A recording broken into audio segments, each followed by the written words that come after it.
서울의 심장부 가장 화려한 스카이라인이 펼쳐지는 강남의 중심에 디 엘리시안 하이츠 모델하우스가 위용을 드러내고 있었다. 거대한 통유리 너머로 쏟아지는 오후의 햇살은 대리석 바닥에 부딪혀 눈부신 빛의 파편들을 흩뿌렸다. 공기 중에는 값비싼 방향제 향과 갓 내린 커피 향이 은은하게 떠다녔고, 모든 것이 부와 성공의 상징처럼 완벽하게 조율되어 있었다. 그 완벽한 공간의 정적을 깬 것은 자동문이 소리 없이 열리며 들어선 한 남자였다.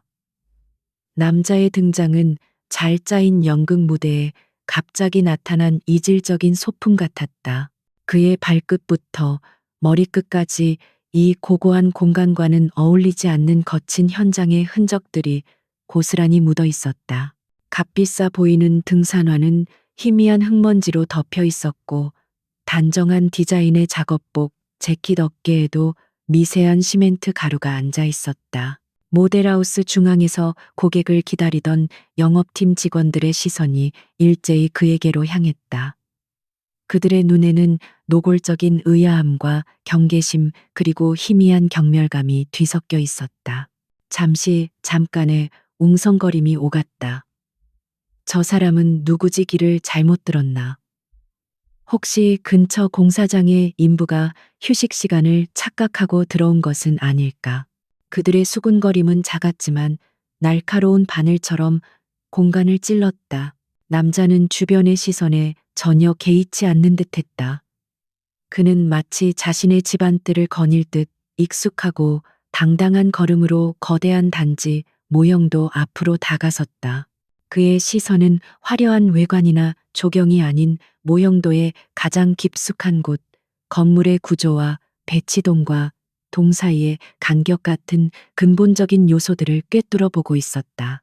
날카롭게 빛나는 그의 눈빛은 단순한 구경꾼의 그것이 아니었다. 영업팀의 최미나 과장이 못마땅한 표정으로 헛기침을 하며 동료에게 속삭였다. 누가 저 사람 안내 좀 해.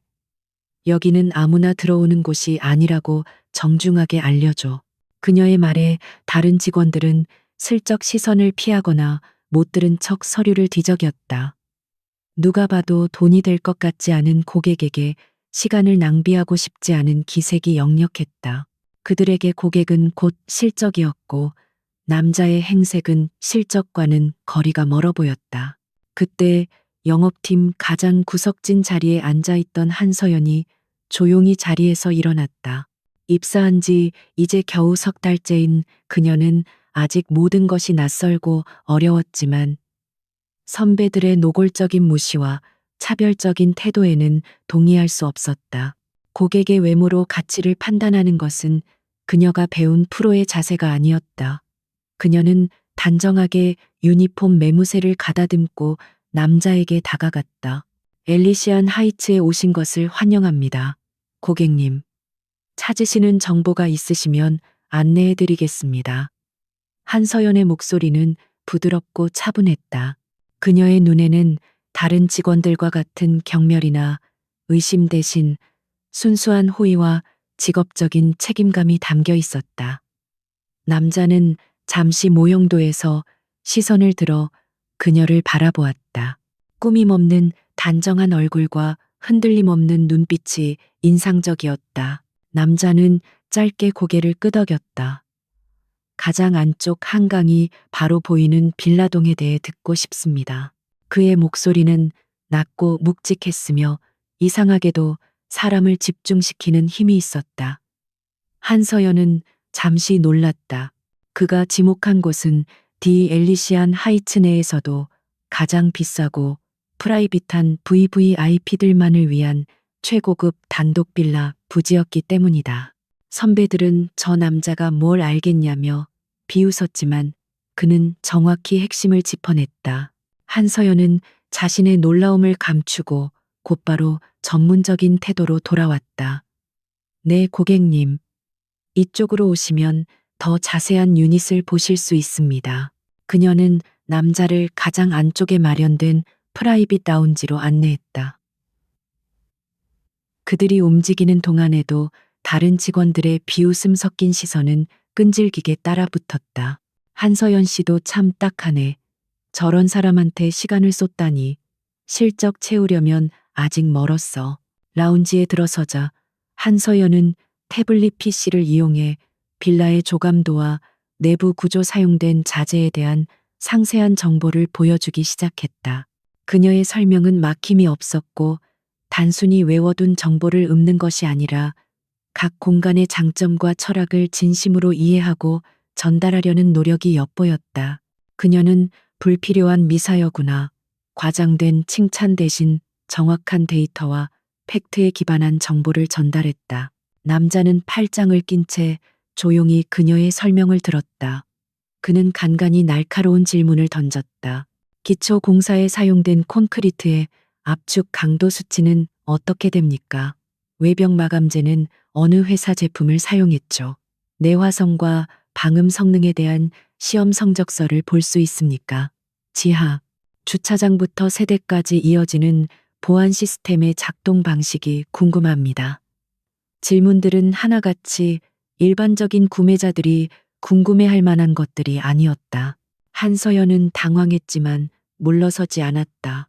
그녀가 즉시 대답할 수 없는 부분에 대해서는 솔직하게 인정하고 그 부분은 제가 지금 바로 기술팀에 확인해서 정확한 자료를 전달해 드리겠습니다. 라고 말하며 신속하게 움직였다. 그녀의 정직하고 성실한 태도에 남자의 무표정한 얼굴에 처음으로 희미한 만족감이 스쳐 지나갔다. 그는 그녀가 허둥대거나 거짓으로 꾸며낼 것이라 예상했을지도 모른다. 1시간가량의 긴 설명과 질의응답이 끝났다. 다른 직원들은 이미 그들을 잊고 자기들끼리 잡담을 나누거나 다음 VIP 고객을 맞이할 준비를 하고 있었다. 한서연은 남자가 곧 브로슈어 몇 장을 챙겨서 돌아갈 것이라고 생각하며 마지막 인사를 준비했다. 분명 구매할 사람은 아니었지만 최선을 다했기에 후회는 없었다. 그녀에게는 모든 방문객이 소중한 고객이었다. 남자는 창밖으로 보이는 거대한 공사 현장을 잠시 말없이 응시했다. 수많은 타워 크레인이 쉴 새 없이 움직이고 거대한 철골 구조물들이 하늘을 향해 뻗어 올라가는 역동적인 풍경이었다. 그 풍경을 바라보는 그의 눈빛이 깊어졌다. 잠시 후 그는 천천히 몸을 돌려 한서연을 정면으로 마주했다.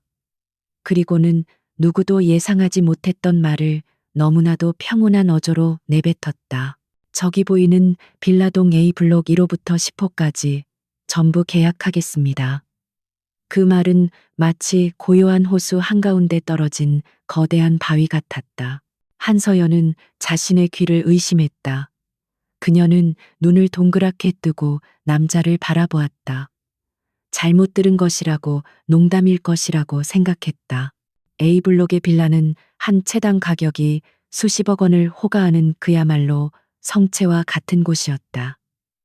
그런데 10채라니 그건 수백억 원에 달하는 금액이었다.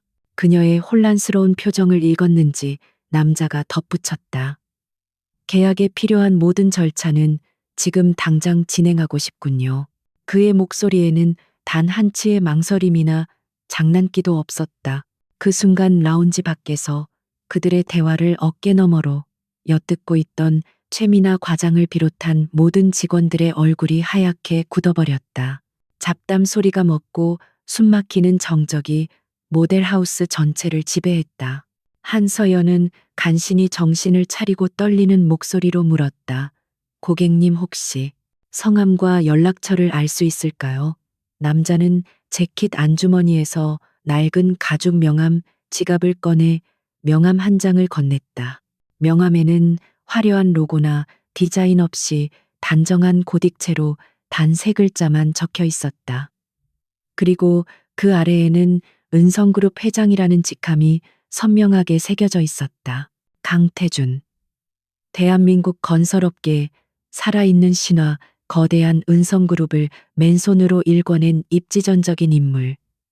그의 이름을 확인한 한서연의 심장이 세차게 내려앉았다. 그녀는 믿을 수 없다는 듯 명함과 강태준의 얼굴을 번갈아 쳐다보았다.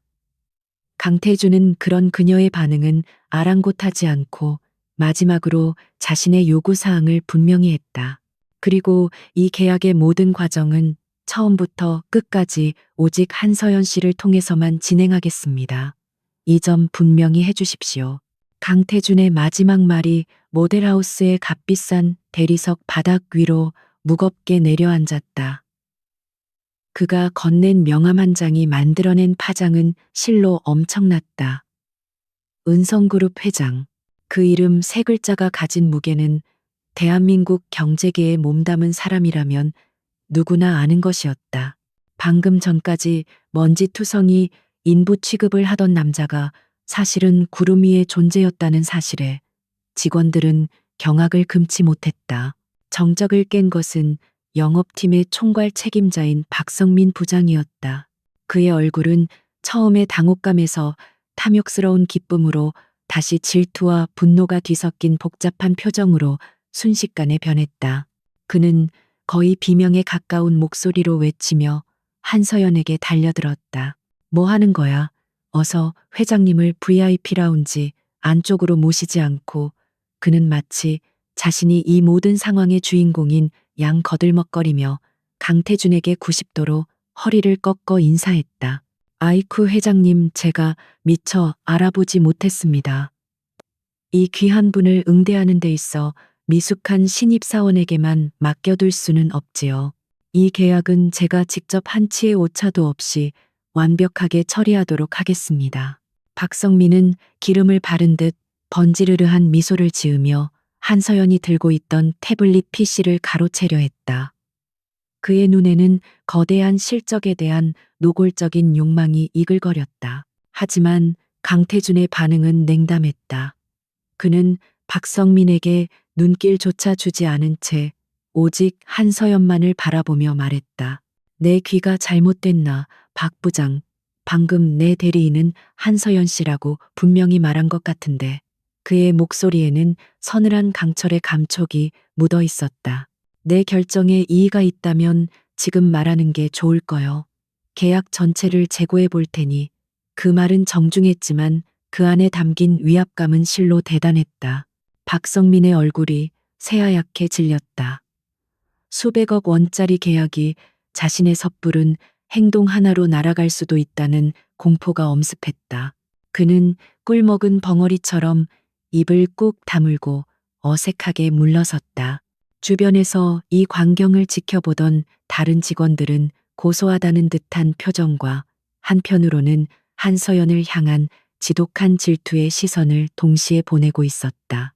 순식간에 그녀는 조직 전체의 공공의 적이 되어버렸다.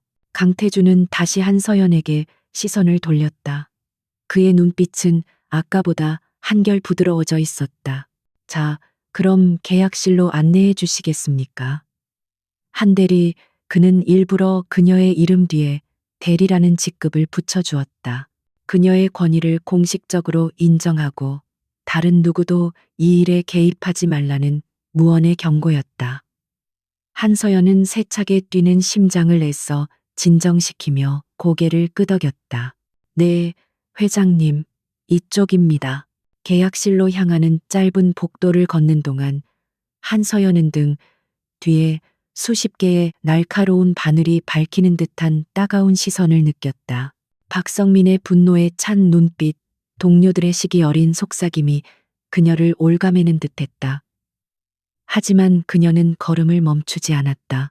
지금 그녀에게 가장 중요한 것은 눈앞에 고객 강태준 회장과의 계약을 완벽하게 마무리 짓는 것이었다. 이것은 그녀의 프로페셔널리즘에 대한 시험대였다. 계약서 작성이 시작되자 박성민의 교묘한 방해가 이어졌다. 그는 한대리 계약서에 들어갈 법인 인감증명서 최신본이 어디 있더라.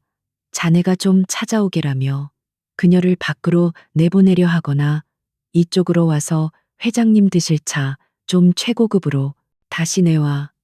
자네가 타는 건 영 믿음이 안 가서 라며 사사건건 트집을 잡았다. 그의 목적은 단 하나, 어떻게든 강태준 앞에서 그녀의 실수를 유발해 무능하게 보이려는 것이었다. 하지만 한서연은 그의 의도에 휘말리지 않았다. 그녀는 침착하게 비서팀에 연락해 필요한 서류를 즉시 가져오게 했고, 차를 내오는 일은 정중하게 다른 직원에게 부탁했다. 그녀의 모든 행동은 흐트러짐이 없었고, 오직 계약서의 세부 조항을 검토하고 강태준의 질문에 답변하는 데 집중했다. 그녀의 차분하고 흔들림 없는 태도는 오히려 박성민을 더욱 초조하게 만들었다. 강태준은 팔짱을 낀 채 이 모든 상황을 말없이 지켜보고 있었다.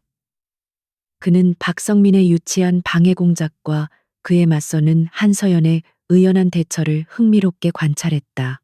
보통의 신입사원이라면 저런 노골적인 압박 앞에서 당황하거나 눈물을 보일 법도 한데, 그녀는 마치 단단한 바위처럼 제자리를 지키고 있었다. 그는 그녀의 프로페셔널리즘 너머에 있는 강인한 내면에 조금씩 매료되기 시작했다. 그는 그녀의 작은 습관들을 발견했다. 중요한 조항을 설명할 때는 긴장감에 마른 입술을 살짝 깨무는 버릇, 어려운 질문에 답하기 전에는 잠시 숨을 고르며 생각을 정리하는 모습, 그런 사소한 행동들 하나하나가 그녀가 이 일에 얼마나 진심을 다하고 있는지를 보여주는 증거였다. 그의 시선은 어느새 계약서의 글자 대신 그녀의 진지한 얼굴에 더 오래 머물고 있었다. 마침내 박성민이 결정적인 한 방을 날렸다. 그는 한서연이 막 출력한 가계약서 초안을 낚아채더니 잊지도 않은 오타를 지적하며 큰 소리로 그녀를 몰아세웠다. 한서연 씨, 지금 정신이 있는 거야, 없는 거야. 회장님께 드릴 서류에 이런 실수를 하다니. 당장 다시 작성해와. 그의 고함에 한서연의 어깨가 순간 움찔했다.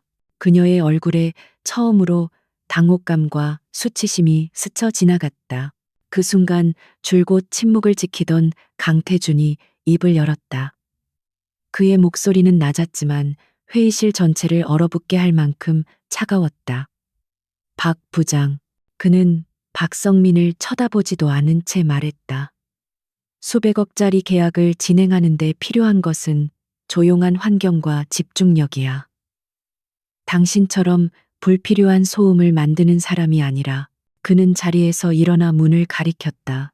모든 관계자 외에는 전부 나가주시오. 내 법무팀이 도착할 때까지. 그것은 명령이었다. 박성민은 아무 대꾸도 하지 못하고 굴욕감에 얼굴을 붉히며 동료들을 이끌고 계약실을 나갔다. 문이 닫히고 방 안에는 무거운 침묵과 함께 강태준과 한서연 단둘만이 남았다.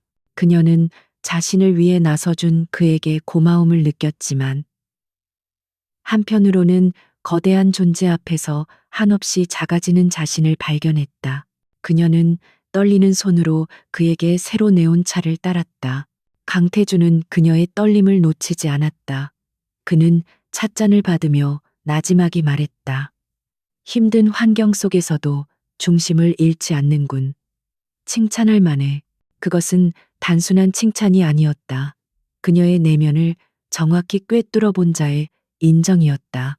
한서연은 고개를 들어 처음으로 그의 눈을 똑바로 마주했다. 그의 깊은 눈동자 속에는 단순한 고객의 호의가 아닌 한 인간으로서의 따뜻한 관심이 담겨 있었다. 그 순간 두 사람 사이에 보이지 않는 벽이 조금 허물어졌다. 강태준이 떠난 계약실에는 승리의 환희 대신 차가운 긴장감만이 감돌았다. 한서연은 수백억 원짜리 계약 서류를 손에 든 채 한동안 그 자리에 못 박힌 듯 서 있었다. 그녀의 성공은 동료들에게 축하의 대상이 아니라 시기와 질투의 표적이 되었다.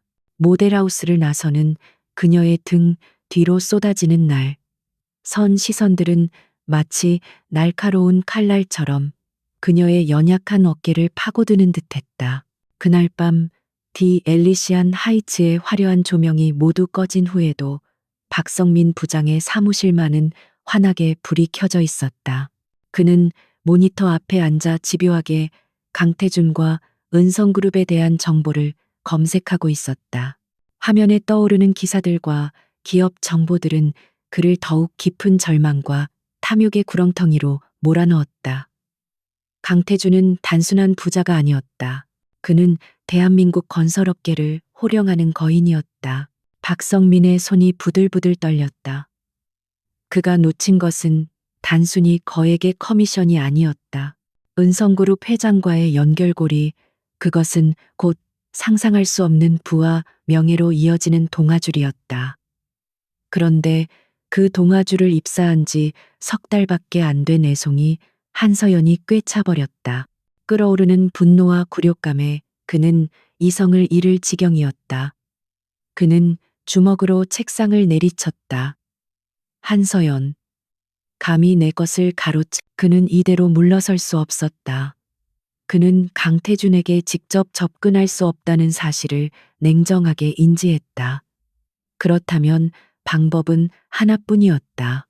강태준과 유일하게 연결된 통로인 한서연을 이용하는 것. 그녀를 자신의 소나기에 넣고 꼭두각시처럼 조종해야 했다. 만약 그녀가 반항한다면 철저하게 짓밟아 다시는 일어설 수 없게 만들 생각이었다. 그의 눈에 아기에 찬 불꽃이 번뜩였다. 박성민은 수화기를 들어 익숙한 번호를 눌렀다. 신호음이 몇 번 울린 뒤 무뚝뚝한 남자의 목소리가 들려왔다. 네, 이진석입니다. 그는 프로젝트의 시공 관리를 담당하는 협력업체의 현장 소장이었다. 박성민과는 여러 비용 절감 프로젝트를 함께하며 끈끈한 유착 관계를 맺어온 인물이었다. 박성민은 목소리를 낮추고 음흉하게 입을 열었다. 이 소장 나 박 부장인데 재미있는 일이 하나 생겼어. 그는 강태준의 계약건을 설명하며 자신의 계획을 털어놓았다. 한서연을 곤경에 빠뜨리기 위한 작은 문제들을 만들어 달라는 것이었다. 예를 들면 강태준이 계약한 빌라 부지의 공사 일정을 아주 사소한 문제로 조금씩 지연시키거나 자재 수급에 차질이 생긴 것처럼 꾸미는 것이었다. 모든 책임은 고객과의 소통을 담당하는 한서연의 미숙함과 관리 부실 탓으로 돌아갈 것이었다. 이진석은 잠시 망설였지만 박성민이 약속한 달콤한 대가에 인해 고개를 끄덕였다. 다음 날 출근한 한서연은 사무실의 분위기가 완전히 달라졌음을 직감했다. 어제까지만 해도 인사는 나누던 동료들이 그녀를 유령 취급했다. 그녀의 책상은 어느새 사무실 가장 구석 창고 옆으로 옮겨져 있었다. 누구도 그녀에게 말을 걸지 않았고 중요한 업무 공지 메일에서도 그녀의 이름은 교묘하게 누락되었다. 그녀는 완벽하게 고립되었다. 최미나 과장은 보란 듯이 그녀 옆을 지나가며 빈정거렸다. 어이구, 우리 회사에 영웅 납셨네. 로또 맞은 기분이 어때? 한서연은 묵묵히 자신의 자리에서 할 일을 했다.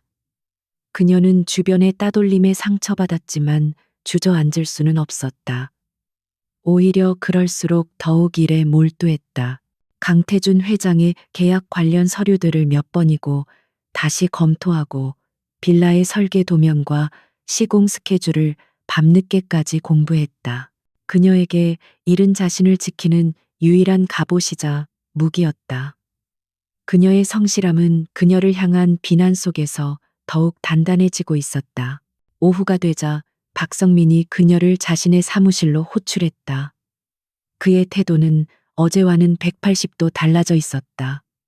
그는 인자한 선배의 가면을 쓴 채 부드러운 목소리로 말했다. 한 대리, 이번 계약건이 워낙 중요해서 말인데 앞으로 회장님께 전달되는 모든 보고와 커뮤니케이션은 내가 먼저 검토하고 승인하는 걸로 하지. 혹시라도 신입인 자네가 실수할까봐 걱정돼서 그러는 거야. 그것은 보호를 가장한 통제였다. 그는 한서연과 강태준 사이에 직접적인 소통을 차단하고 모든 정보를 자신이 독점하려는 속셈이었다. 그는 덧붙여 다가오는 인사고과를 은근히 언급하며 그녀를 압박했다. 회사 생활이라는 게 실적만 좋다고 다 되는 건 아니야. 조직과의 융화, 상사에 대한 존중, 그런 게 더 중요할 때도 있는 법이지.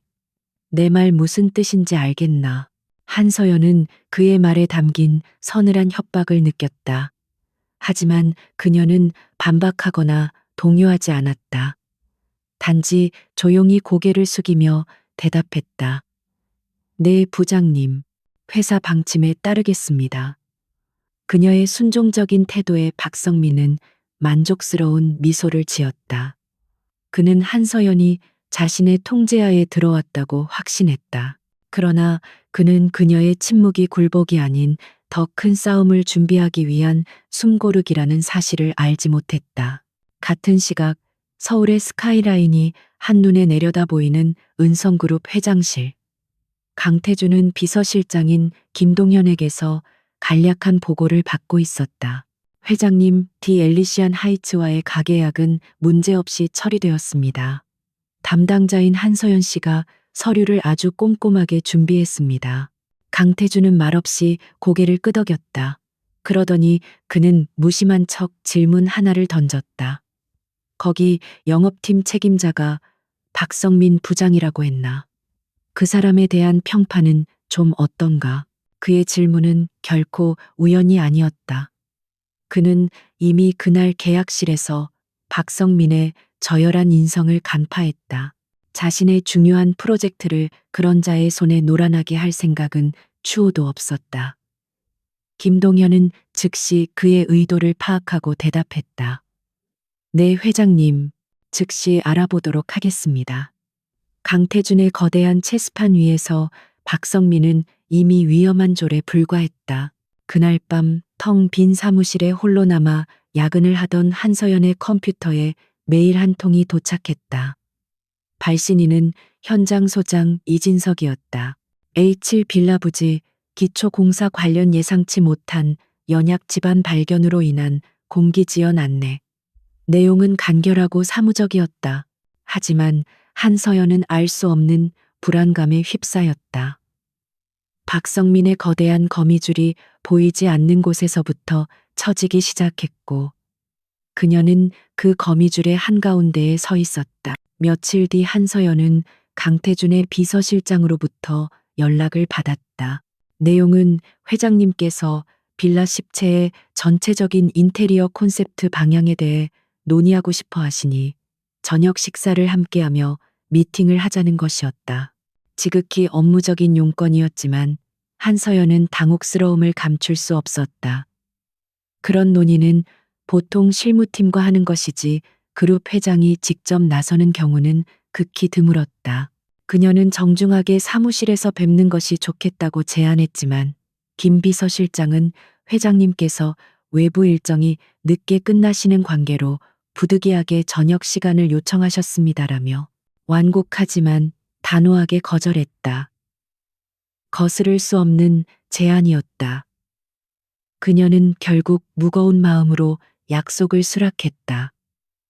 박성민 부장에게는 고객사의 긴급 요청이라고만 보고했다. 그는 의심의 눈초리를 보냈지만 감히 은성그룹 회장의 호출을 막을 수는 없었다. 약속 장소는 서울의 야경이 파노라마처럼 펼쳐지는 63빌딩 최상층에 위치한 프라이빗 레스토랑이었다.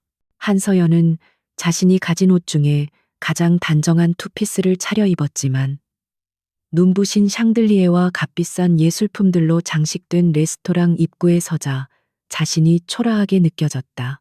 지배인의 안내를 받아 들어간 별실에는 강태준이 먼저 와서 그녀를 기다리고 있었다. 그는 딱딱한 정장이 아닌 부드러운 캐시미어 니트 차림이었다. 어서 오십시오. 한서연 씨, 길이 막히지는 않았습니까? 강태준은 그녀가 들어서자 자리에서 일어나 맞이하며 의자를 빼주는 매너를 보였다. 그의 행동에는 사람을 편안하게 만드는 배려가 배어 있었다. 한서연은 어색하게 인사를 하고 자리에 앉았다. 그녀는 곧바로 가방에서 인테리어 관련 포트폴리오와 자료들을 꺼내 테이블 위에 올려놓았다. 어떻게든 이 자리를 업무의 연장선으로 만들고 싶었다.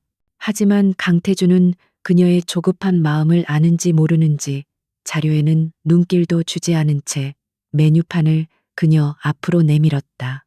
일단 식사부터 하죠. 좋은 이야기는 좋은 음식과 함께할 때 더 잘 풀리는 법입니다. 그는 웨이터를 불러 막힘없이 음식을 주문했다. 그의 취향은 확고했지만 주문 중간중간 그녀의 알레르기 유무나 선호도를 묻는 세심함도 잊지 않았다. 어색한 침묵 속에서 식사가 시작되었다. 한서연은 값비싼 음식의 맛을 거의 느끼지 못했다. 그녀는 오직 언제쯤 본론을 꺼내야 할지에 대해서만 고민하고 있었다. 그런 그녀의 마음을 읽기라도 한 듯 강태준이 먼저 입을 열었다. 부동산 영업은 어떻게 시작하게 되셨습니까? 처음부터 이쪽 일에 관심이 있었던 건지 궁금하군요. 그의 질문은 사적인 영역을 침범하지 않으면서도 자연스럽게 대화를 유도했다. 한서연은 잠시 망설이다가 조심스럽게 대답했다. 대학에서 건축 디자인을 전공했습니다. 제가 직접 건물을 지을 수는 없지만 잘 지어진 공간의 가치를 사람들에게 전달하는 일에 보람을 느낄 것 같았습니다. 그녀는 가족을 부양해야 하는 현실적인 문제에 대해서는 굳이 언급하지 않았다. 그것은 고객에게 보일 모습이 아니라고 생각했다. 강태준은 고개를 끄덕였다. 나도 바닥부터 시작했소. 아무것도 없는 허허벌판에 건물이 올라가는 것을 볼 때마다 세상에 없던 가치를 만들어냈다는 희열을 느끼지. 한서연 씨도 비슷한 마음일 거라 생각합니다. 그는 자신의 이야기를 섞어가며 그녀의 경계심을 조금씩 허물었다. 그는 권위적인 회장이 아니라 같은 업계의 인생 선배처럼 그녀를 대했다. 대화가 무르익자 강태준은 마치 무심결에 떠올랐다는 듯이 본론을 꺼냈다. 얼마 전에 현장 소장에게서 공기가 조금 지연될 것 같다는 보고를 받았습니다. 건설 현장에서 흔히 있는 일이지만 보고 체계가 조금 비효율적이라는 인상을 받았소. 모든 내용이 박성민 부장을 거쳐서 나에게 전달되더군요. 그는 날카로운 눈으로 그녀의 반응을 살폈다. 그의 말에 한서연의 표정이 순간 미세하게 굳었다. 그녀는 애써 태연한 척하며 대답했다. 네, 회장님. 중요한 고객님의 프로젝트인 만큼 부장님께서 직접 꼼꼼하게 챙기시려는 의도이실 겁니다. 그녀는 조직의 내부 문제를 고객에게 드러낼 수 없었다. 하지만 그녀의 짧은 침묵과 방어적인 대답은 강태준에게 모든 것을 말해주고 있었다. 그의 짐작이 틀리지 않았던 것이다. 강태준은 와인잔을 들어 가볍게 흔들었다. 붉은 와인이 잔을 타고 천천히 흘러내렸다. 그는 창밖의 화려한 야경으로 시선을 돌리며 나지막이 말했다.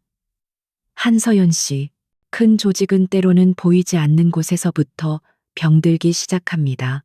작은 문제들이 누군가의 이익을 위해 의도적으로 부풀려지기도 하고 정직한 실무자는 그 책임의 희생양이 되기도 하죠. 그의 목소리는 조용했지만 강한 울림이 있었다. 그는 다시 그녀에게로 시선을 돌렸다. 그의 눈빛은 그 어느 때보다 진지했다. 나의 투자는 거액입니다. 그리고 나는 내 투자가 안전하게 보호받기를 원하오.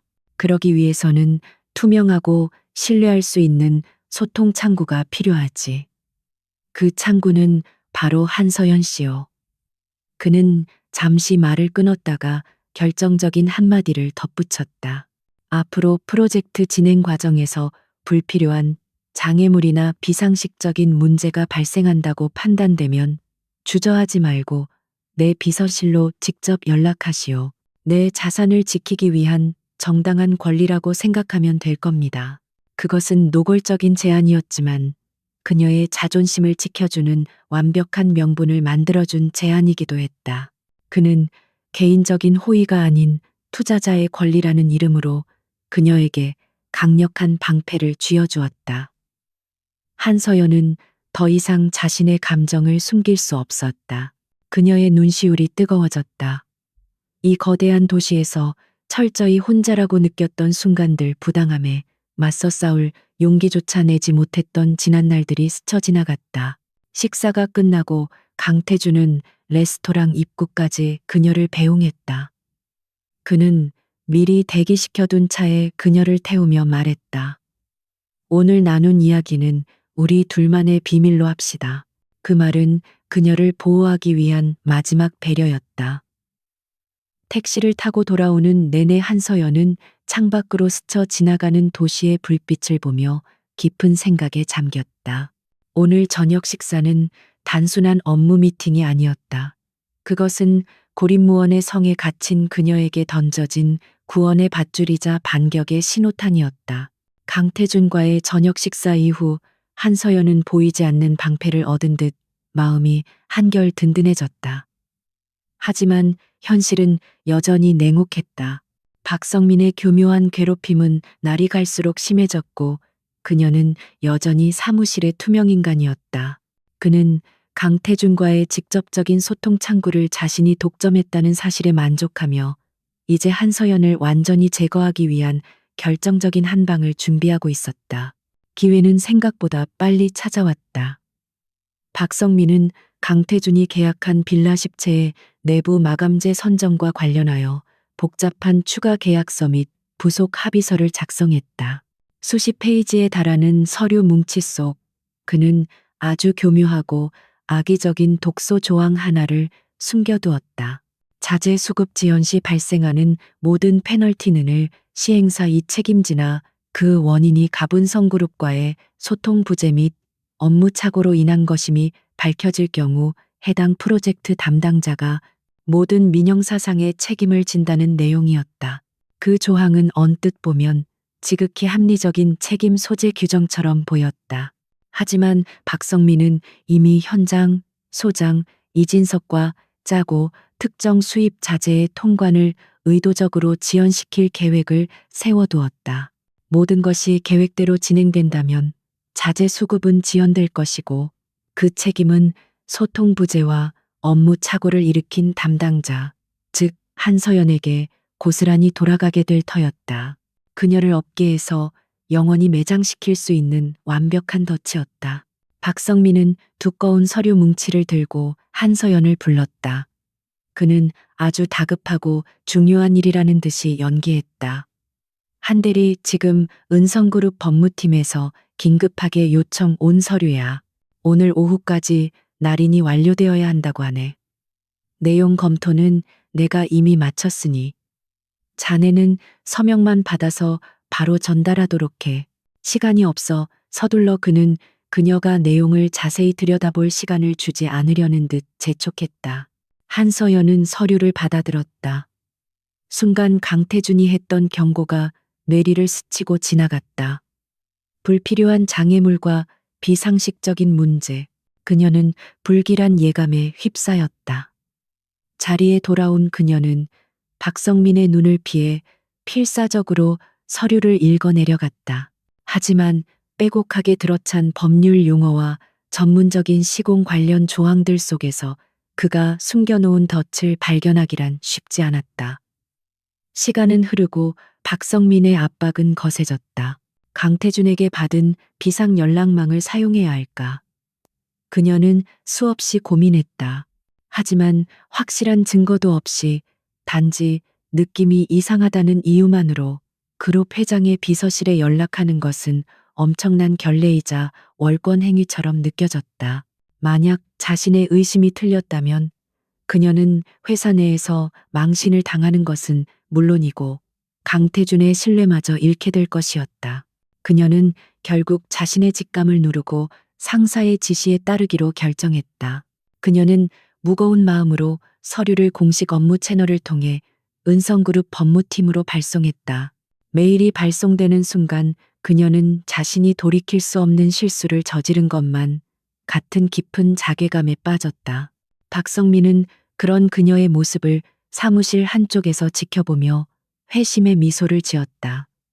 이제 모든 것은 끝났다고 그는 확신했다. 저 순진한 여자는 자신의 덫에 보기 좋게 걸려들었다. 하지만 박성민이 간과한 것이 있었다. 은성그룹의 법무팀은 그가 상대해왔던 어설픈 중소기업의 법률 자문가들과는 차원이 다른 존재들이었다. 그들은 대한민국 최고의 기업 분쟁 전문 변호사들로 구성된 말 그대로 강철의 손이었다.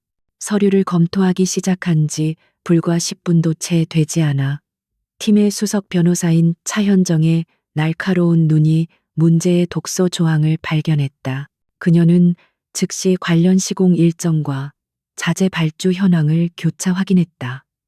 퍼즐 조각이 맞춰지듯 모든 정황이 하나의 결론을 가리키고 있었다. 이것은 단순한 실수가 아니라 명백한 의도를 가진 악의적인 함정이었다. 차현정은 즉시 간결하지만 핵심을 꿰뚫는 보고서를 작성했다. 계약 상대방의 비상식적 책임 전가 조항 발견. 배임 행위 유도를 통한 고의적 분쟁 유발 가능성 농후함.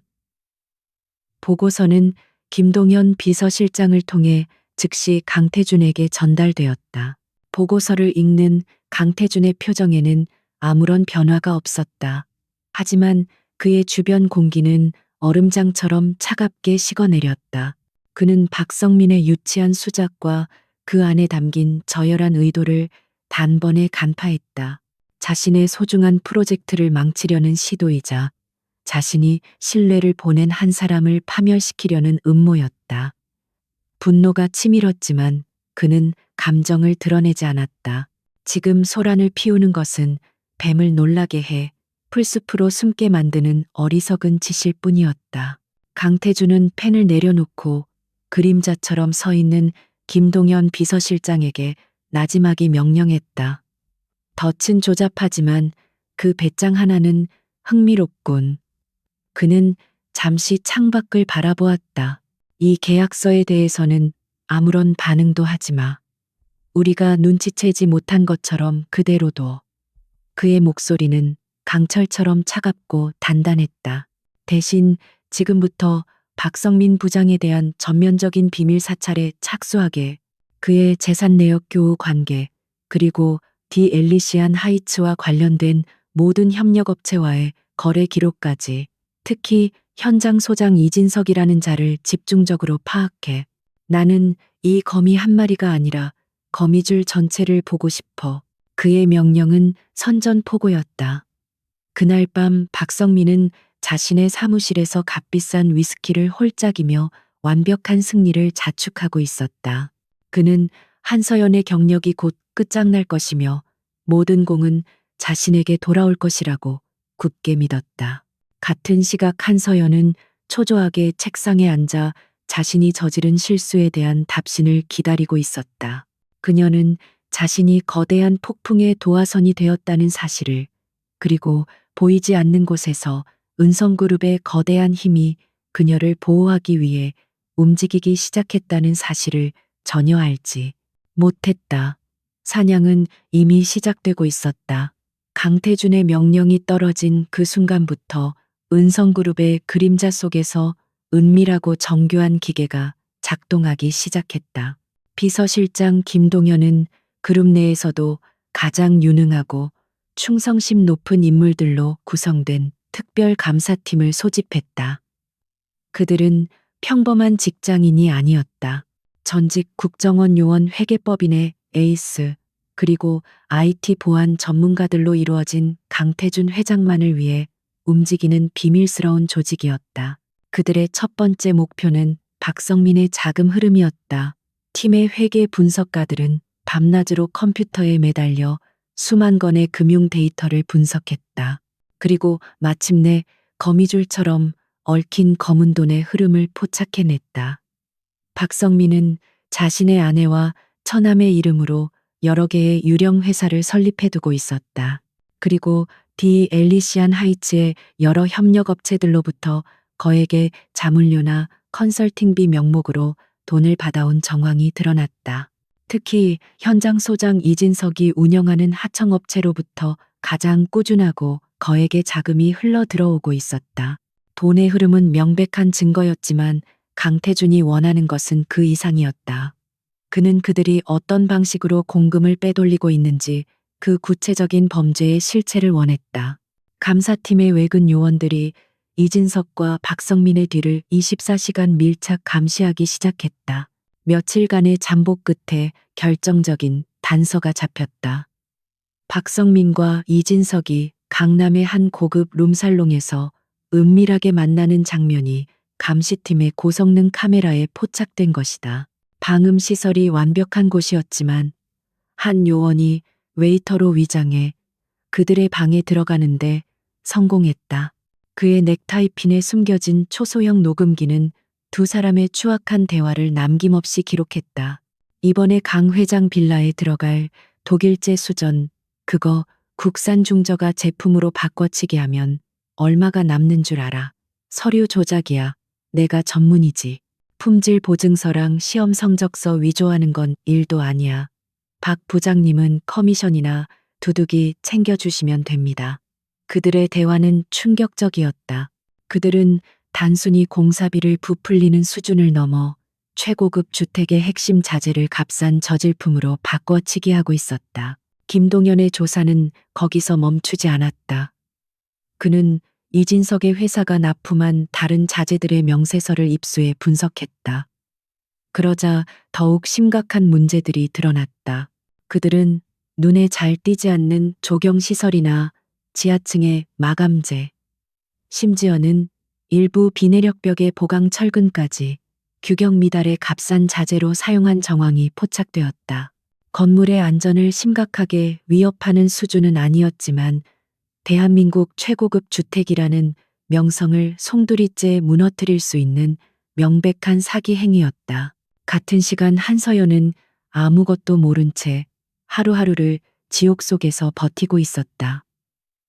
현장에서는 계속해서 자재 수급에 차질이 생긴다는 보고가 올라왔다. 그녀는 문제를 해결하기 위해 이진석 소장에게 수십 번씩 전화를 걸고 메일을 보냈지만 그는 상황이 어렵다. 노력하고 있다는 무책임한 답변만 늘어놓을 뿐이었다. 박성민은 이 모든 상황을 그녀의 무능함 탓으로 돌리며 매일같이 그녀를 닥달했다. 한 대리 도대체 일 처리를 어떻게 하는 거야? VVIP 고객님 프로젝트에 이런 문제가 생기게 만들다니. 자네가 책임질 수 있어.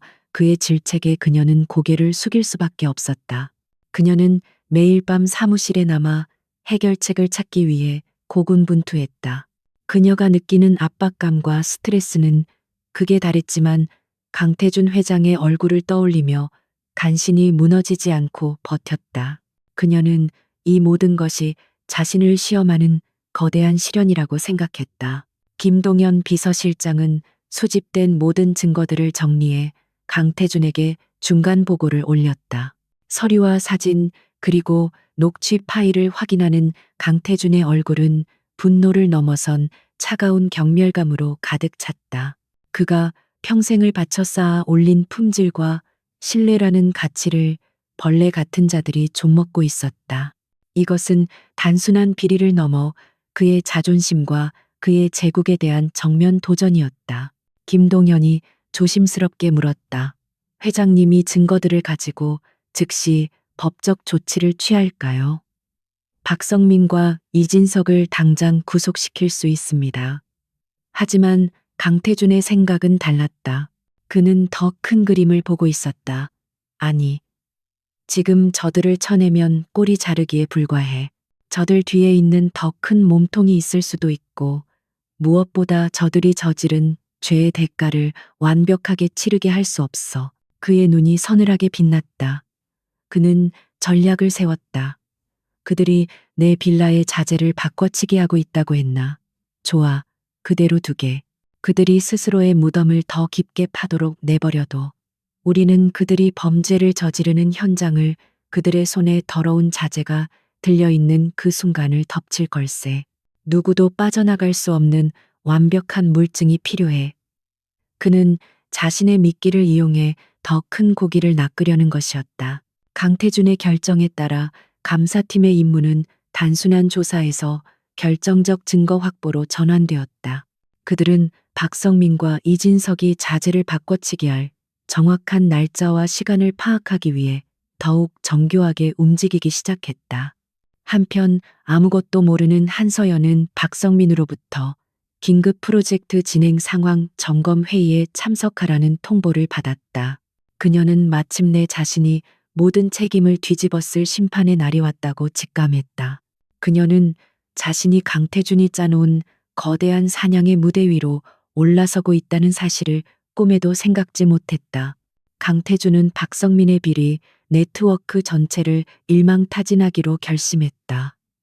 그는 썩은 가지 하나를 잘라내는데 만족할 생각이 없었다. 나무의 뿌리까지 뽑아내어 다시는 독버섯이 자라나지 못하게 만들 작정이었다. 그러기 위해서는 더 확실한 미끼가 필요했다. 그는 박성민과 그의 공모자들이 스스로 파멸의 길로 걸어 들어오게 만들 정교한 덫을 설계하기 시작했다. 며칠 후 강태준은 디엘리시안 하이츠의 시행사 고위 임원진과 박성민을 포함한 영업팀 책임자들을 은성그룹 본사로 공식 초청했다. 회의의 표면적인 목적은 현재 진행 중인 빌라 10채의 공정 현황을 점검하는 것이었다. 하지만 진짜 목적은 따로 있었다. 그는 회의 말미에 마치 즉흥적으로 떠올랐다는 듯이 거대한 폭탄을 터뜨렸다. 현재 진행 중인 프로젝트에 대한 귀사의 열정과 비전에 깊은 감명을 받았습니다. 그래서 말인데 저는 엘리시안 하이츠 2차 부지 개발 사업에 대규모 투자를 긍정적으로 검토하고 있습니다. 강태준의 말에 회의실에 있던 모든 사람들의 눈이 휘둥그레졌다. 특히 박성민의 얼굴에는 감출 수 없는 탐욕과 흥분이 번져나갔다. 강태준은 김동연 비서실장이 준비한 가상의 프로젝트 개요를 스크린에 띄웠다. 그것은 기존의 빌라 단지를 뛰어넘는 대한민국 상위 0.1%를 위한 VVIP 전용 초호화 펜트하우스 단지를 조성하는 계획이었다. 그는 몇 가지 투자 조건을 내걸었다. 그 중에는 시공의 효율성과 연속성을 위해 일부 토목 및 기반 공사는 현재 1차 사업을 진행 중인 협력업체를 그대로 기용하고 싶다는 내용이 포함되어 있었다. 물론 그가 지목한 협력업체는 바로 이진석의 회사였다. 그것은 덫인 동시에 시험이었다. 만약 시행사 측에서 이진석의 회사가 자격 미달이라거나 문제가 있다고 반대한다면 그들은 비리의 공범이 아닐 가능성이 있었다. 하지만 박성민을 비롯한 그 누구도 이의를 제기하지 않았다. 오히려 그들은 강태준의 해안에 감탄하며 이진석이야말로 최적의 파트너라고 입을 모아 칭찬했다. 박성민은 이제 자신이 강태준의 절대적인 신임을 얻었다고, 그리고 자신의 눈앞에 일생일대의 기회가 펼쳐졌다고 확신했다. 회의가 끝난 후 강태준은 또 한 번 모두를 놀라게 하는 지시를 내렸다. 그는 2차 사업의 기초 타당성 검토 보고서 작성을 디엘리시안 하이츠 측에 요청하며 그 중에서도 가장 중요한 협력업체 역량 및 자재 수급 안정성 파트를 한서연에게 맡기겠다고 선언했다. 그는 신선하고 편견 없는 시각으로 작성된 보고서를 원합니다. 한서연 씨의 꼼꼼함이라면 믿을 수 있겠지요. 라는 이유를 덧붙였다. 박성민은 이 결정에 잠시 불쾌한 기색을 내비쳤지만 이내 생각을 바꿨다. 어차피 보고서는 자신이 최종 검토하고 결재할 것이었다. 오히려 한서연이 담당자가 됨으로써 보고서의 내용을 조작하고 이진석의 회사를 완벽하게 포장할 수 있는 더 좋은 기회라고 판단했다. 그는 한서연을 불러 명령했다. 한대리 쓸데없는 짓 할 생각 말고 이진석 소장 쪽에서 주는 자료 그대로 정리해서 보고서 올려. 자네가 이해할 수 있는 수준의 업무가 아니야. 한서연은 거대한 음모의 중심부로 떠밀려 들어갔다. 그녀는 강태준의 진짜 의도를 알지 못했지만 자신에게 주어진 임무를 프로답게 수행하기로 마음먹었다. 그녀는 이진석의 회사로부터 각종 서류와 견적서를 전달받았다. 그리고 박성민의 지시를 어기고 밤을 새워가며 그 자료들의 진위를 파고들기 시작했다. 강태준이 했던 경고가 그녀의 귓가에 계속 맴돌았다. 그녀는 곧 이상한 점들을 발견했다. 이진석의 회사가 제출한 견적서의 자재비는 시장 평균가보다 터무니없이 높게 책정되어 있었고 몇몇 핵심 자재의 사양은 의도적으로 모호하게 기재되어 있었다. 그녀는 박성민과 이진석에게 공식적으로 이메일을 보내 해명을 요구했다. 회장님께 보고드릴 자료이므로 기재된 수치에 대한 객관적인 근거 자료를 요청드립니다.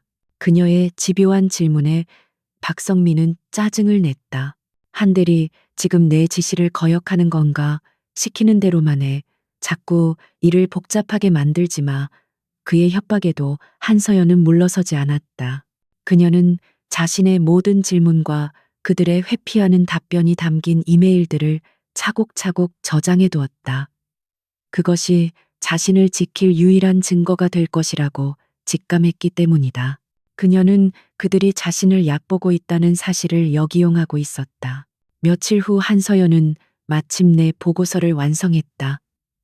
그녀는 박성민의 강요대로 이진석의 회사가 제출한 자료들을 보고서 본문에 포함시켰다.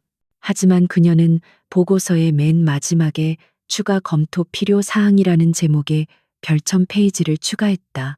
그곳에는 그녀가 자체적으로 조사한 시장 자재 평균가와 업계 표준 시방서 내용을 근거로 제출된 견적서의 문제점과 과장된 수치들을 조목조목 지적하는 내용이 담겨 있었다. 그것은 그녀가 할 수 있는 최선의 반격이자 강태준의 신뢰에 대한 응답이었다. 그녀는 완성된 보고서를 박성민을 거치지 않고 보안 메일을 통해 은성그룹 김동현 비서실장에게 직접 발송했다. 그녀는 이 보고서 한 장이 어떤 나비 효과를 불러일으킬지 전혀 상상하지 못했다. 하지만 그것은 강태준이 기다리고 있던 마지막 퍼즐 조각이었다. 덫은 완벽하게 설치되었고 사냥감은 제 발로 덫의 가장 깊은 곳까지 들어와 있었다. 이제 남은 것은 사냥의 시작을 알리는 것뿐이었다. 운명의 날이 밝았다. 회의는 디 엘리시안 하이츠의 시행사인 청하건설 본사 대회의실에서 열렸다. 길고 육중한 마호가니 테이블 주위로 청하건설의 대표이사를 비롯한 최고위 임원들이 자리를 잡았다. 상석에는 가장 중요한 파트너인 강태준 회장이 앉아 있었고 그의 존재감만으로도 회의실의 공기는 묵직하게 가라앉아 있었다. 박성민은 자신의 인생에서 가장 빛나는 순간을 맞이하고 있었다. 그는 최고급 맞춤 정장을 차려입고 자신감 넘치는 미소를 지으며 발표를 위해 연단에 섰다. 회의실 벽 쪽 가장 눈에 띄지 않는 의자에는 한서연이 노트와 펜을 든 채 앉아 있었다. 그녀는 이런 중요한 회의에 배석하는 것만으로도 잔뜩 긴장해 있었다. 박성민은 그녀를 보란 듯이 멸시의 눈빛으로 흘끗 쳐다보았다. 존경하는 대표님, 그리고 강태준 회장님. 지금부터 은성그룹과의 전략적 파트너십을 통한 엘리시안 하이츠 2차 프로젝트의 비전을 발표하겠습니다. 박성민의 발표는 화려하고 막힘이 없었다. 그는 온갖 미사여구를 동원해 프로젝트의 장밋빛 미래를 그렸고 강태준의 탁월한 안목에 대한 아부를 빼놓지 않았다. 그는 이진석의 회사가 작성한 부풀려진 견적서를 마치 엄청난 원가 절감의 결과물인 양 포장하여 자랑스럽게 설명했다. 그가 성공적인 발표를 마치고 우레와 같은 박수를 기대하며 좌중을 향해 고개를 숙이는 순간이었다. 조용히 듣고만 있던 강태준이 손을 들었다. 그의 목소리는 나지막했지만 회의실 전체를 순식간에 집중시킬 만큼의 무게가 실려 있었다. 아주 인상적인 발표였습니다. 박 부장. 참으로 창의적이군요. 창의적이라는 단어에 실린 냉소적인 가시를 알아차린 사람은 아무도 없었다. 강태준은 말을 이었다.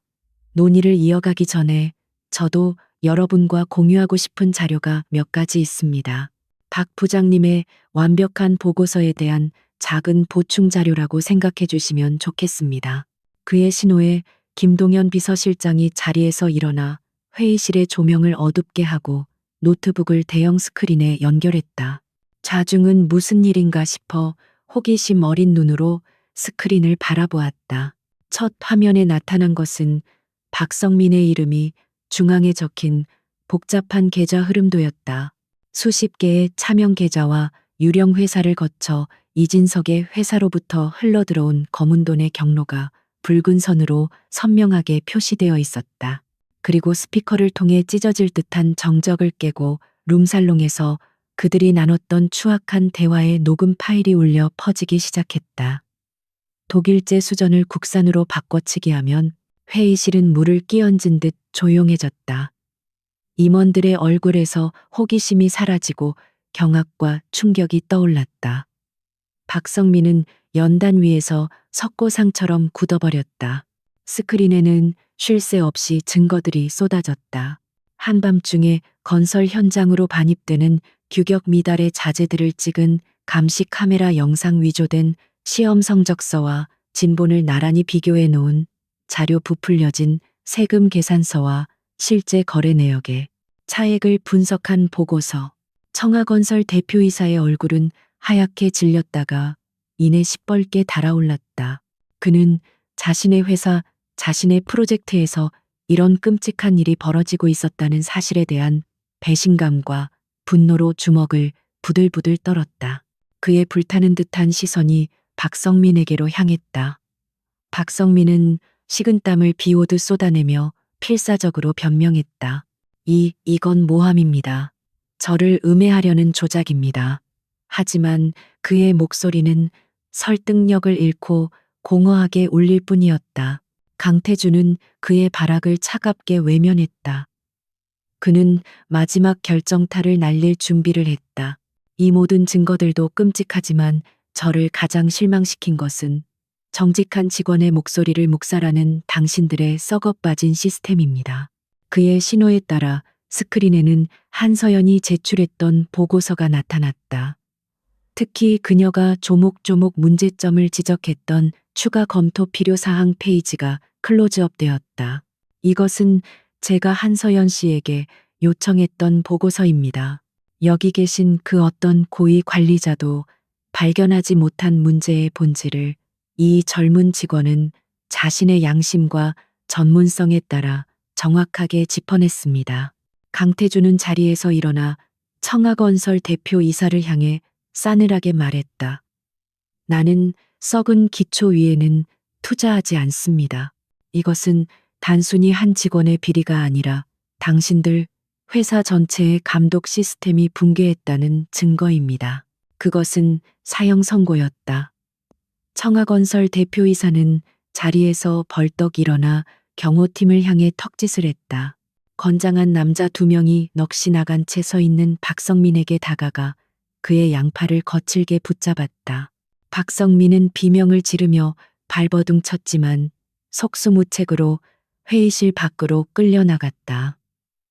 그의 화려했던 인생이 단 몇 분 만에 나락으로 떨어지는 순간이었다. 회의실에는 무거운 침묵만이 남았다. 비리에 연루된 다른 임원들은 자신들의 차례를 기다리며 사색이 된 채 앉아 있었다.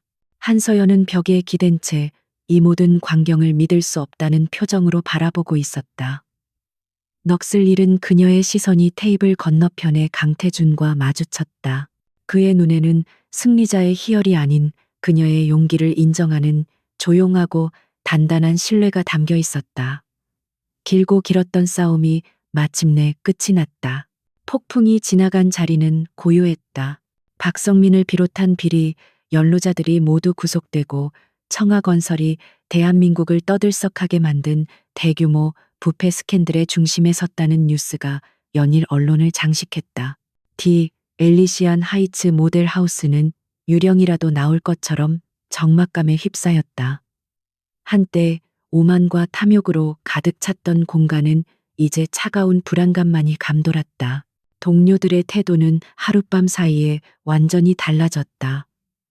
그들은 더 이상 한서연을 투명인간 취급하지 않았다. 오히려 그녀의 눈치를 살피며 말 한마디 건네는 것조차 어려워했다. 그녀를 가장 괴롭혔던 최민아 과장은 그녀의 자리로 찾아와 고개도 제대로 들지 못한 채 더듬거리며 사과했다. 한서연은 그 사과를 아무런 감정의 동요 없이 그저 담담하게 받아들였다. 그녀는 승리감도 복수심도 느끼지 못했다. 며칠 후 그녀는 청하건설 본사로부터 정식 호출을 받았다. 그녀를 부른 사람은 회사의 비상대책위원장으로 임명된 새로운 대표이사였다. 대표이사실로 들어선 그녀를 맞이한 것은 깐깐해 보이지만 눈빛만은 형형한 중년의 신사였다. 그는 자리에서 일어나 그녀에게 정중하게 고개를 숙였다. 한서연 씨 먼저 회사 전체를 대표해서 진심으로 사과드립니다. 당신이 겪었을 고통과 부당함에 대해 저희는 무한한 책임을 느낍니다. 그는 서론을 길게 끌지 않았다. 회사는 지금 뼈를 깎는 쇄신을 준비하고 있습니다. 부패의 고리를 끊고 신뢰를 회복하는 것이 최우선 과제입니다. 그리고 그 첫걸음은 엘리시안 하이츠 프로젝트를 바로 세우는 것입니다. 그는 한서연을 똑바로 바라보며 말했다. 이 프로젝트를 이끌 책임자가 필요합니다. 검증된 정직성, 타협하지 않는 원칙, 그리고 무엇보다 고객의 신뢰를 얻을 수 있는 용기를 가진 사람 말입니다. 한서연 씨에게 전임 박성민 부장이 맡았던 영업총괄 팀장직을 공식적으로 제안합니다. 그 제안은 한서연의 머리를 강타하는 망치와도 같았다. 입사 1년도 채 되지 않은 신입사원에게 회사의 명운이 걸린 프로젝트의 책임자를 맡아달라는 파격적인 제안이었다. 그녀는 감사했지만 동시에 거대한 책임감에 어깨가 짓눌리는 듯했다. 자신이 과연 그 자리를 감당할 수 있을까? 그녀는 깊은 고민에 빠졌다. 이 회사는 그녀에게 깊은 상처를 준 곳이었다. 모든 것을 잊고 떠나 새로운 곳에서 시작하고 싶은 마음도 컸다. 하지만 외면할 수 없었다. 만약 자신이 거절한다면 이 프로젝트는 또다시 이전과 같은 부패한 인물들의 손에 넘어갈지도 모른다. 그녀는 대표이사에게 생각할 시간을 달라고 요청했고, 대표이사는 흔쾌히 수락하며 그녀의 결정을 존중하겠다고 말했다. 그날 저녁 강태준에게서 문자 메시지가 도착했다. 소식 들었습니다. 잠시 이야기를 나눌 수 있을까요? 그들은 지난번과 같은 조용한 찻집에서 다시 만났다. 이전과는 미묘하게 달라진 공기가 두 사람 사이를 흘렀다. 그녀는 더 이상 위축된 직원이 아니었고 그는 그저 VVIP 고객이 아니었다. 그들은 거대한 전쟁을 함께 치른 동지처럼 서로를 동등한 눈높이에서 바라보고 있었다. 그녀는 그에게 회사의 제안과 자신의 고민을 솔직하게 털어놓았다. 강태준은 말없이 그녀의 이야기를 끝까지 들어주었다. 그는 섣부른 조언을 하거나 자신의 의견을 강요하지 않았다. 대신 그가 아주 젊은 시절 감당할 수 없을 것 같았던 거대한 건설 현장의 소장을 맡아 고군분투했던 자신의 옛날 이야기를 들려주었다. 그의 이야기는 담담했지만 그 안에 담긴 무게는 결코 가볍지 않았다. 진정한 리더는 준비된 상태로 태어나는 게 아니오. 막중한 책임을 마주하고 도망치지 않고 싸워나가면서 비로소 리더가 되어가는 거지. 그는 따뜻한 찻잔을 내려놓으며 말했다. 청하건설이 한서연 씨를 택한 것은 내 영향력 때문이 아니오. 그들은 당신의 정직함이 필요하기 때문이야. 무너진 신뢰를 다시 세울 수 있는 유일한 사람이 바로 당신이라는 걸 그들도 알고 있는 거지. 대화의 주제는 자연스럽게 일에서 벗어나 서로의 안부로 옮겨갔다. 그는 진심 어린 걱정이 담긴 목소리로 물었다. 그동안 마음고생이 심했을 텐데 괜찮습니까? 그의 눈빛에는 단순한 존중을 넘어선 한 인간에 대한 깊은 연민과 따뜻한 감정이 담겨 있었다.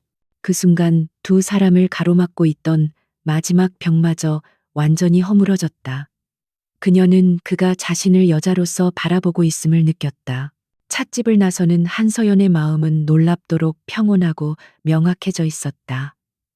강태준의 말은 그녀에게 필요한 마지막 용기를 주었다. 그녀는 자신이 무엇을 해야 하는지 정확히 알게 되었다. 그녀는 더 이상 도망치거나 외면하지 않을 것이다. 이 싸움은 아직 끝나지 않았고, 이제부터는 자신이 직접 이끌어 나가야 할 책임이 있었다. 그녀는 가방에서 휴대폰을 꺼내 청하건설 대표이사에게 메시지를 보냈다. 대표님, 제안을 수락하겠습니다. 그것은 그녀의 새로운 인생이 시작되었음을 알리는 선언과도 같았다. 몇 달의 시간이 흘렀다. 강산이 변할 만큼 긴 시간은 아니었지만 한서영과 그녀를 둘러싼 세계는 완전히 새로운 모습으로 탈바꿈해 있었다. 디 엘리시안 하이츠 영업팀 사무실은 활기와 건강한 긴장감으로 가득 찼다. 팀장이라는 직함이 아직은 어색하면서도 한서연은 자신만의 방식으로 팀을 이끌고 있었다. 그녀는 과거 박성민이 그랬던 것처럼 권위로 팀원들을 억누르지 않았다. 대신 투명한 원칙과 공정한 기준으로 팀을 운영하며 모두의 신뢰를 얻었다. 그녀의 삶도 안정을 되찾았다. 더 이상 돈에 쪼들리며 불안에 떨지 않아도 되었고, 가족들에게도 든든한 버팀목이 되어줄 수 있었다. 폭풍우가 지나간 뒤의 땅이 더욱 단단하게 굳어지듯 시련을 이겨낸 그녀의 내면은 누구보다 강인하고 성숙해져 있었다. 그녀의 인생에서 유일하게 미완성으로 남아있는 퍼즐 조각은 강태준과의 관계였다. 그들은 간간히 안부를 물으며 인연을 이어갔지만 그 누구도 먼저 그 미묘한 선을 넘으려 하지 않았다. 어느 맑게 갠 가을 주말 오후였다. 그녀의 휴대폰에 발신인 강태준의 이름이 떴다. 비서실을 통하지 않은 그의 개인적인 연락은 처음이었다. 수화기 너머로 들려오는 그의 목소리는 언제나처럼 낮고 차분했지만 어딘가 모르게 따스한 온기가 느껴졌다. 한 팀장 프로젝트가 순조롭게 진행되는 것을 보니 마음이 놓입니다. 그런데 정작 내 기초 공사 현황은 제대로 보지 못한 것 같군요. 이번 주말 현장에서 같이 진행 상황을 좀 봐주시겠습니까? 그의 제안은 업무를 빙자했지만 그 안에 담긴 의도는 명백히 사적인 것이었다. 한서연은 잠시 망설였지만 이내 옅은 미소와 함께 대답했다. 네 회장님, 기꺼이 시간을 내겠습니다. 그녀는 더 이상 이 관계를 외면하거나 두려워하지 않기로 마음먹었다. 약속 장소는 그들의 이야기가 시작되었던 바로 그곳 빌라 10채가 지어지고 있는 건설 현장이었다. 현장에 도착했을 때 그녀는 놀라운 광경을 마주했다. 몇 달 전까지만 해도 허허벌판이었던 땅 위로 웅장한 기초가 다져지고 거대한 철골 구조물들이 하늘을 향해 힘차게 뻗어 올라가고 있었다. 강태준은 정장이 아닌 편안한 캐주얼 차림의 안전모를 쓴 채 그녀를 기다리고 있었다. 그는 그녀에게도 안전모 하나를 건네며 미소 지었다. 모든 것이 시작된 곳에 온 걸 환영합니다. 두 사람은 나란히 건설 현장을 걸었다. 그는 더 이상 시공법이나 자재에 대해 이야기하지 않았다. 대신 그는 마치 미래의 풍경을 보고 있는 사람처럼 손가락으로 허공을 가리키며 말했다. 저곳이 거실이 될 자리요. 아침에 저 창문으로 쏟아져 들어올 햇살이 눈에 선하군. 저쪽의 작은 정원에서는 아마 아주 향긋한 커피 향이 나겠지. 그는 단순히 집을 설명하는 것이 아니라 그 안에서 펼쳐질 따뜻한 삶의 모습을 그리고 있었다. 그들은 공사가 진행 중인 건물 중 가장 높은 곳에 올랐다. 발 아래로는 이제 막 뼈대를 갖추기 시작한 집들과 유유히 흐르는 한강의 물줄기가 한눈에 들어왔다. 시끄럽던 공사장의 소음이 거짓말처럼 멀게 느껴졌다. 강태준은 그녀를 향해 돌아섰다. 그의 눈빛은 그 어느 때보다 진지하고 깊었다. 서연 씨. 그는 처음으로 직함 없이 그녀의 이름을 불렀다. 내가 처음 모델하우스에 들어갔던 날 나는 단순히 집을 보러 간 게 아니었소. 가식과 탐욕으로 가득 찬 세상에 진절머리가 나 있던 상태였지. 그의 목소리에는 깊은 회한과 진심이 담겨 있었다. 그런데 당신을 만났소. 당신은 흙먼지 묻은 노동자가 아니라 한 사람의 고객을 보았지. 모두가 탐욕을 보일 때 당신은 정직함을 보여주었고, 모두가 쉬운 길을 택할 때 당신은 신념을 위해 싸웠소. 당신을 보면 볼수록 나는 깨닫게 되었소. 내가 사고 싶었던 것은 비싼 집이 아니라 당신 같은 사람과 함께 만들어 나갈 미래였다는 것을. 그는 부드럽게 그녀의 손을 잡았다. 그의 손은 크고 따뜻했다.